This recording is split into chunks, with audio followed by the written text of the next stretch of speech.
kufunika. Wena mulipo simudalape ayi mudangu yamba mipingo. Mwangu sinta malo ojimwira. Chimene kuomba kufuna sikungo yamba mpingo ayi. Chifukwa kuyamba mpingo matao yake ndi alikodi ndamenewo. Koma Yesu amadziwa ake.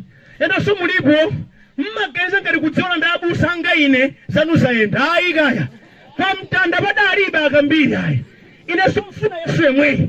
Alipizo lenga namba yanga sichipulumutso mbale. Yesu ndiye mpulumutso wa zonse. Haleluya. Mina kulipo machula mpingo wakwanu kuli ndewe weni. Mipingo yose imaina wakada yirukhala basi nkupangana. Mpingo watu dzina kalikhala ili. Ukhala kumpingo wapo uli fiti palibe chinga chitike. Kamundi patsaka.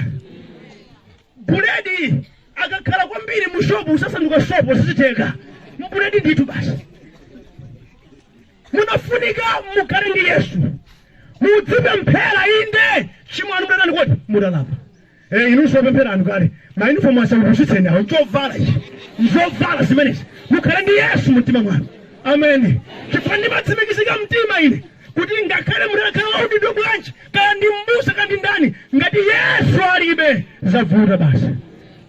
Zavuta basi. Munafunika mulape mtima. Machomo anu mudachita kale aja afufutika masubambule. Kodi chamwa undiva kauroda chita muna kocho kama sule ungaonongeza bwino kama sule lapa mtima amuya kulandireso. Kabwezi muna wanu wake ushimolekani.